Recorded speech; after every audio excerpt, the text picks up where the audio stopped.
You're listening to the Baumbastic Podcast with Andrew Ellis on Inside Arkansas. What's going on, everybody, and welcome back to the Baumbastic Podcast. I'm your host, Andrew Ellis, here with Inside Arkansas, and I'm live from Globe Life Field in Arlington, Texas, where the Arkansas Razorbacks just finished off their weekend with an 8-6 win over the Michigan Wolverines. I said on yesterday's show I was never going to complain about a win. I'm certainly not about to do that today, and I'm definitely not going to complain about a 2-1 weekend for the most part. Was it beautiful? No. Was it flawless? Definitely not. Are we still a little bit concerned about some aspects of this Razorback baseball team? Sure. But ultimately they found a way to win. And I think that's kind of the story here. It's early in the season. It's still February. There's a lot of kinks to work out. And again, like I keep saying, we're going to continue to hash out every aspect of this Razorback baseball team and decide whether or not this team is ready to take that next step and get back to Omaha and compete for a national title. At this stage, I'm kind of actually leaning towards yes. There are a lot of things they need to figure out, and I question their ability to do so in some cases. But I feel like today was a little bit of a step forward for the offense. We'll touch into all the aspects of this game. I still feel very good about the pitching staff, even though the home stretch of this game there at the end got a little shaky. The Razorbacks were put in a little bit of a tough spot with their starter, Gage Wood, having to leave the game due to an injury. Again, more on that later. But you saw the Razorbacks piece it together on the mound, and they're going to be able to do that better than most teams. Before we really dive into this, I do just want to give a quick shout out to the brilliant and talented Phil Elson, the voice of the Razorback baseball team, for allowing me to use his radio booth. Hopefully the noise of the stadium is not drowning out my voice. I tried to do a little audio check and it sounded okay, so I'm going to roll with it. But apologies if it's a little distracting. Kansas State and TCU are about to play in the next 5 minutes to conclude our Globe Life series, or our college baseball series here at Globe Life Field, presented by Kubota and brought to you by M&G Bank and all that. But again, the Razorbacks are 2-1. Let's take a quick look at the box score real quick, and we'll jump into some of these aspects. So Charles Davalon in the leadoff spot. I know there were some people that were getting a little antsy, kind of wondering when he was going to get it going. Had a couple really nice swings today. Had a 110-mile-an-hour double off the wall in right center field. Also had a base hit that I believe drove in 2 runs. So good to see him get going a little bit. Vahivo Aloy was the player of the game here. He goes 4 for 4, was a triple shy of the cycle, hit his 3rd home run of the season off the foul pole there in right field. I believe all 3 of his home runs so far this season have gone to the opposite field. So you see the upside, you see the potential there. He just seems like a much more complete, much more well-rounded, much more mature hitter than he was this time last year, especially this time last year when he was really struggling in Arlington. So good to see him get going there, of course. Brent Iredale also had another hit in this game as well. Logan Maxwell gets another start at DH, goes 0 for 3. I'm sure some of you guys were surprised to not see Kahio Aloy. I myself actually was as well. I thought he'd be in the lineup somewhere. Didn't know what they were going to do with Maxwell, but against a right-handed hitter, it made a little bit of sense to go to Maxwell. And again, I feel like that's a bat they need to get going. He's 0 for 3, and it says here he's hitting 125 on the year. He had a couple of really nice at-bats in this game where he was working the count, taking pitches, fell behind 1-2, ends up working a walk. He had a walk in the huge 3-run 3rd inning for Arkansas. That was good to see. So still kind of waiting on that bat to get going. We still need to get Maxwell going. Still need to get Nolan Souza going, of course, although I thought he as well had a couple really nice at-bats, had a 9-pitch AB that ended in a ground out, took a walk and came around to score a run. Again, this lineup is not firing on all cylinders, but for the most part, I thought today was a step forward. They scored 7 of their 8 runs in the first 8 innings. They finished with 10 hits as a team. Overall, you can live with that effort. Still need to see more. We always are going to want more. But with this pitching staff, again, it's not always going to take a ton. And I thought Arkansas did a good job of digging deep and getting this win. They were treating it like a Sunday, like the series was on the line. So good to see them come through, because it's going to be a similar spot that they're going to be in throughout the year, whether it's SEC play or any of these non-conference weekends, or of course in the postseason. Winning on Sunday is what great teams do. Arkansas found a way to do it. And for Michigan, by the way, they go 0-5 or over 0 for 3 in this series. I think they were pretty good. Like, I don't think that's a bad Michigan team. Of course, they beat Virginia last week. So, I mean, they went 4-0. They were 4-0 coming in. So that kind of tells you they're not as bad as their record this weekend indicates. But I was pretty impressed with them. After the game, Dave said they're probably not going to face many teams as old as Michigan. I think they had 6 seniors in the lineup, having a really talented second baseman in Mitch Voigt. They got some big bats. They threw a couple pretty good arms at Arkansas today. We thought we might see the Lally guy start on the mound. They ended up going with the guy that I couldn't pronounce his name. threw a couple different lefties at Arkansas. Like, they had some decent arms. I think that's a well-rounded team that win is going to age well from a resume standpoint, from a RPI, strength of schedule standpoint. Not that this Arkansas team is probably going to need anything crazy in that game. By the way, I'll pull up the pitching stats again here real quick. So Gage Wood comes out, gives up a run, an unearned run, I should clarify, because Fayetteville Fly made an error. He actually made an error in the 9th inning that extended the game and kind of put Arkansas in a tough situation. A little uncharacteristic from Fayetteville Fly, who was really good in the first 2 games this weekend defensively and had not made an error coming in, makes 2 in this game, both of which led to runs. And so Gage gives up an unearned run, but he had 3 strikeouts in the first inning, comes back in the second inning, has 3 more strikeouts. I could be wrong. I think all of them came with his fastball, which was in that 95 to 97 range. I believe Aaron Fitt of D1 Baseball had Gage up to 98 in this game. So we're seeing kind of why he's put himself in this position. No doubt he's a much improved version of the guy he was last year. I mean, 6 strikeouts in 2 innings. That's big time stuff. And he was just playing bully ball up there with his fastball. Love to see that.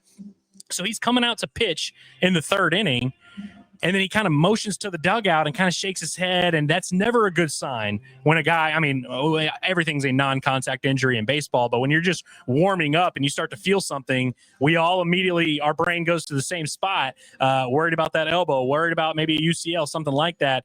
We were told after the game that they think it's in his shoulder. It's Curtis, our good buddy, Curtis Wilkerson, the basketball guy. He texted me. He was an athletic trainer, and he felt like it was something in his bicep as well. So Dave said they have an MRI scheduled tomorrow, but they were erring on the side of caution here. It doesn't seem like it's going to be a massive deal, but that's something to monitor for sure. So we'll see how that goes. But Dylan Carter has to come into this game basically cold turkey. Didn't have any time to warm up. I mean, he got some time to warm up on the mound out on the field, but it was basically thrust into action. Took him a while to settle in a little bit. Only had the 1 strikeout, gives up 3 hits, but I thought he did a good job of filling up the strike zone, working out of traffic, and kind of allowing Arkansas to settle into this game. And, of course, he gets the win and improves to 2-0 on the year. Cole Gibler, the freshman, comes in, issued a walk. I think he maybe even hit a batter as well. Maybe not his most sharp outing, and DVH actually offered some critiques of him afterwards, said he needed to be a little bit better locationally. But his slider, man, it's a plus pitch. It's a plus breaking ball. I believe all of his strikeouts came with that. So good to see him come in and give Arkansas a scoreless inning, and hell, they needed it in this game. So Arkansas brings in Will McIntyre in, I guess it would have been the 5th inning, 6th inning, and it was an 8-1 game.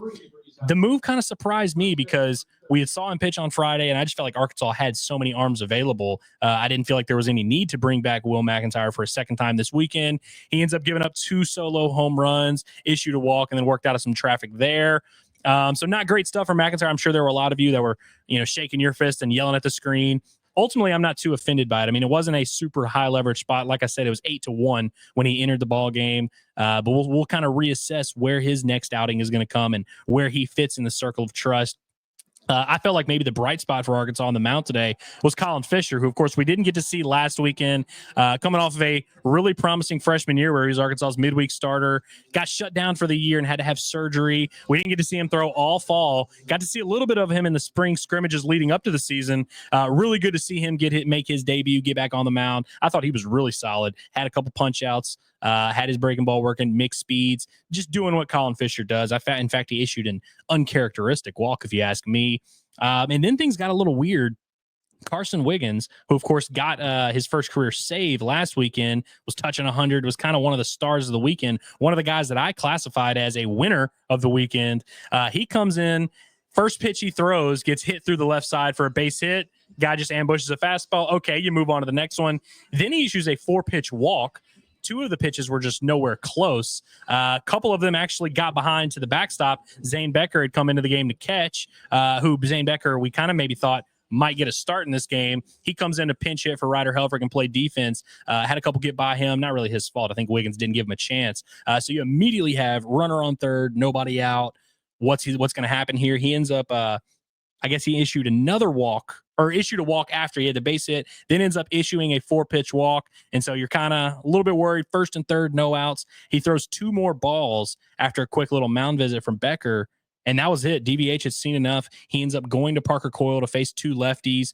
He strikes out the first one for a very important first out, gets a fly ball to left field, which drove home a run, of course, and then he gets a fly ball to right field to end the inning. I think it was 5 pitches is what he needed to get out of that inning and kind of clean it up, settle the game down for the Razorbacks. So at that point, you kind of felt like, okay, Michigan missed their opportunity. Arkansas is fine here.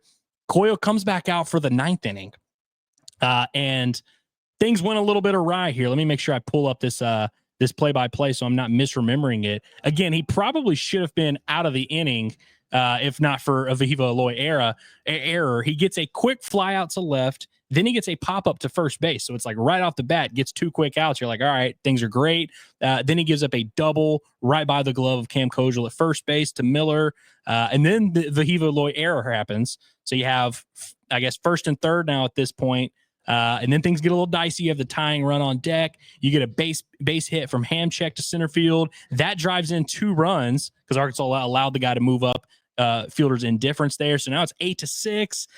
Then they have another ground ball that's kind of hit between first and second base. A bit of a chopper there that gets on through for a base hit.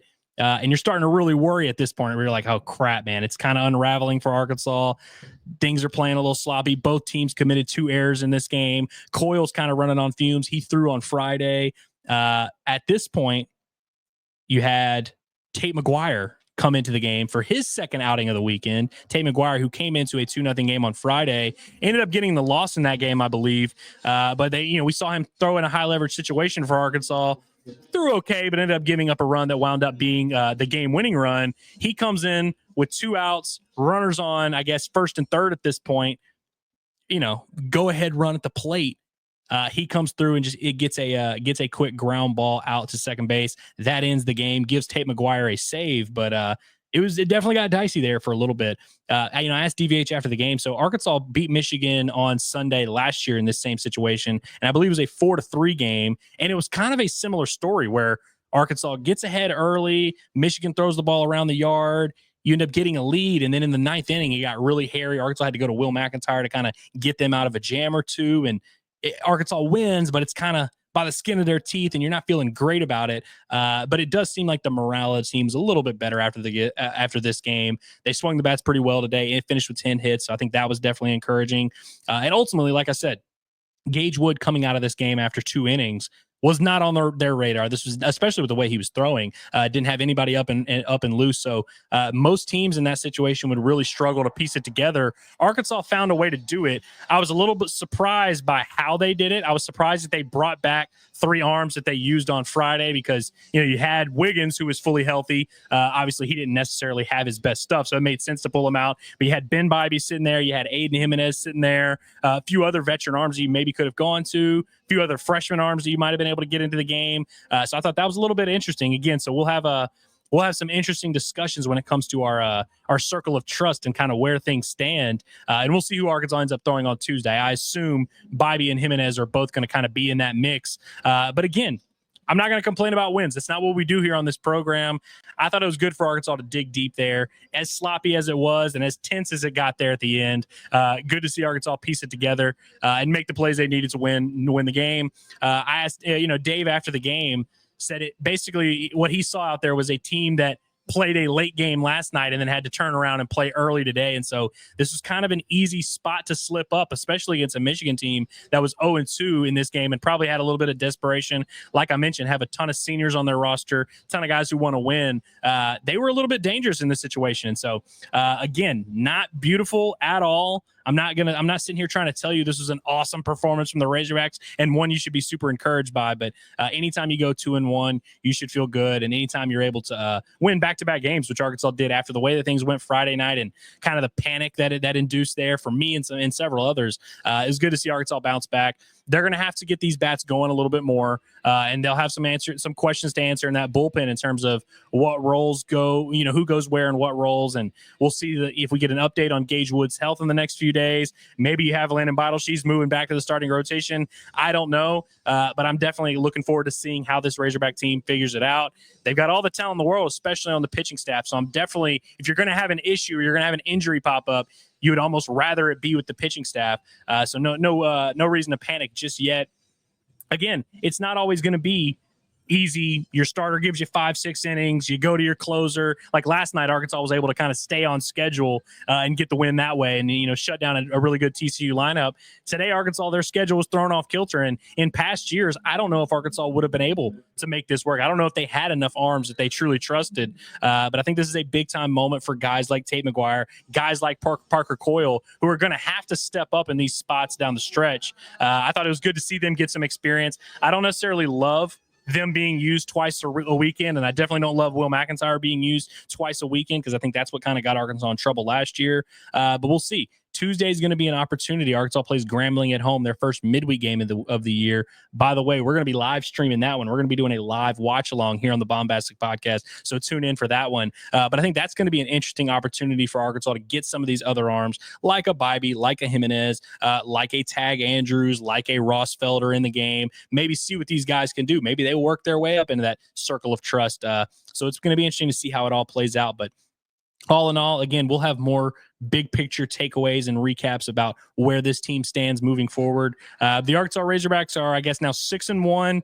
You go 2-1 in Arlington against some pretty good competition. It's going to be pretty hard for me to complain about that, and that's just not what I'm going to do. And so let me know what you guys think. I'm sure you guys have a lot more concerns than I do, and I definitely want to see this Razorback team play a lot better, and I think they will. But I'm slightly more encouraged than I was coming out of Friday, where I was really all out panic mode, not knowing what to do. This team sucks offensively.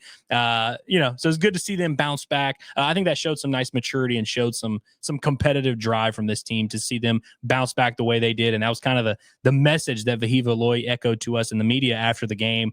Vahiva Aloy, by the way, we posted the interview on the Inside Arkansas YouTube channel, so you can go check that out. It's not long at all. He is not a man of many words, and he was really bummed about that error he made in the ninth inning, and so he wasn't able to really soak in the joy of his 4-for-4 outing and soak in the joy of getting to bash with his brother all weekend. But I think it kind of tells you a little bit about the mentality of this team for them to come through, win these last two games, and do it in different ways, man. I mean, that's what you're going to need throughout the course of the season, and so let's get these bats hot. Get back home, play at Baum Walker, play in some decent weather. Let's get Nolan Souza going. Let's get Logan Maxwell going. Let's get some of these other guys rolling. And overall, that's kind of all I got for you, man. Every game, we always kind of want it to be this huge, they figured it out or they're screwed. And I feel like today was just one of those games where it's 11 a.m. in Arlington. It's a travel day.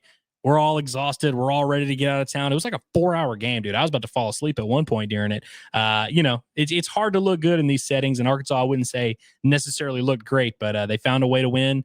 That's what this program has consistently done, and that's why they're going to win a lot of games. And so stick with us on this journey as we continue to walk through all the games of baseball season, and we see how the ebbs and flows play out. And appreciate you guys for being here. Appreciate your love for baseball. And I cannot wait to get back home and give you some more sound, rational take, because right now I'm just running on fumes, ready to get out of Arlington, which I'm about to do right now. So again, appreciate you guys for being here. Make sure you like this video. Make sure you subscribe to the Inside Arkansas YouTube channel. Make sure you subscribe to the Baumbastic Podcast, wherever it is you get your podcast. Appreciate you guys for being on this journey, and we will see you on Tuesday for our live watch party. We'll, of course, have a video on Monday, but be sure you're there Tuesday. We're just going to watch the entire midweek game together. It's going to be a fun one, so stick around with us. Appreciate you guys. Woo damn pig.